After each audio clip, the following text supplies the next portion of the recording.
Thank you, Mr. Speaker. On the amendment, and my colleague just did an excellent job outlining why we believe this is important, why we think this should be the bill that's before the House today.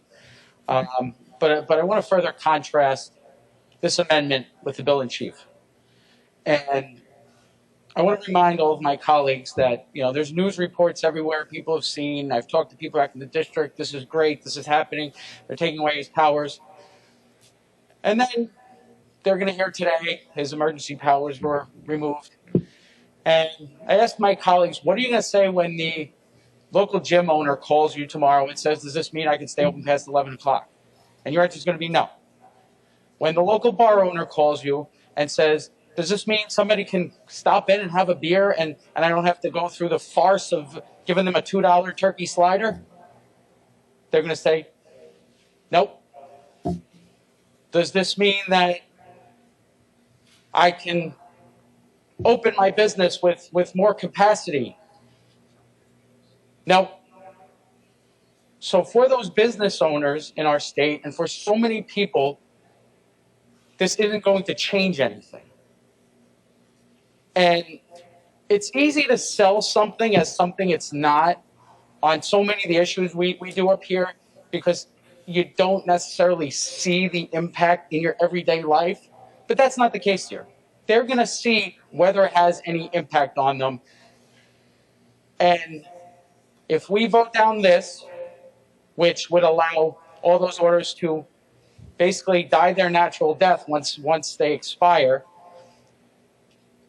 or we pass the bill in chief, which not only will allow the continued modification of those orders, but will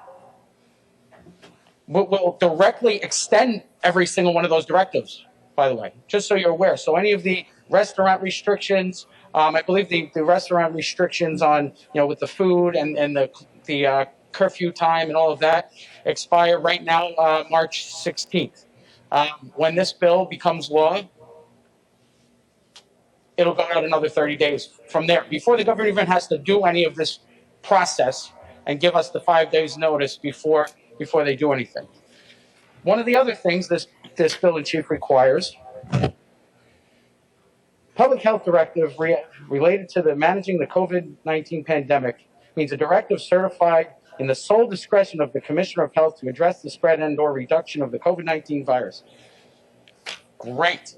Everybody in the state trusts the health commissioner right now to do the right thing, right? There's no reason to question that.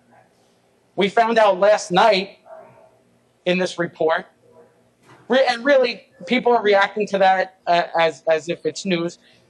We all knew that. That was in plain sight that they were changing things. They were doing it so they would look better because we had a governor who was being celebrated all over the country. He was writing a book. He was the anti-Donald Trump and everything else. And they falsified information. The actions that have been taken just on the nursing home issue would be enough for a CEO of a private company to be fired. The bill in chief instead gives them a contract extension. The sexual harassment allegations would be enough for the CEO of a company to be fired. The bill in chief gives the governor a contract extension. So if we were to do this clean repeal bill, we'd be at a point that our constituents would actually see the results of that action. They're not going to under the bill in chief. And unfortunately, one of the messaging pieces out there is there's no ability for new directives. Well, I challenge somebody, please, anybody on the other side of the aisle, if you want, you can bring it up in the floor debate. Find me some aspect of our lives that there's not currently a directive that impacts. So the governor, under these powers, is going to be able to get at doing anything he wants to do. And it's going to be easy for him to do so under the provisions. There's just going to be a notice requirement. So a couple days before, you're going to tell a few hand-picked people what they're doing. Not all of us, a few hand-picked people. And the last thing I want to note is when we first adopted these emergency powers, and I think that was a tough vote for a lot of us because it was attached to the $40 million that needed to be allocated to ramp up our ability to test. And, we had gotten a really rushed briefing from Commissioner Zucker. But we had to deal with, there's this global pandemic that's developing. And we had to deal with, if we voted against it, did you vote against providing funding to address a coming health crisis? And nobody wanted to be in that position. So it was a difficult vote. I don't think really anybody would have voted for that bill if it was just giving the governor those powers. I think we had every reason to question whether they would be wielded properly, and they have not been wielded properly. And we also didn't know whether we were going to be able to meet as a legislature. I didn't know what Zoom was the night we voted on that bill. Now we conduct meetings on it. We do our committee meetings on it. We've had our budget hearings on it. We have session on it. So the legislature has the ability to act. Many of my colleagues are here in Albany, but are doing session from their offices. Many are home doing session. Many are in their district offices doing session. The need for the powers is gone. We can take action and we can legislate, which is the sole responsibility of the legislature under our state constitution. That's who has the authority to legislate. So what are we doing today? If we reject this amendment,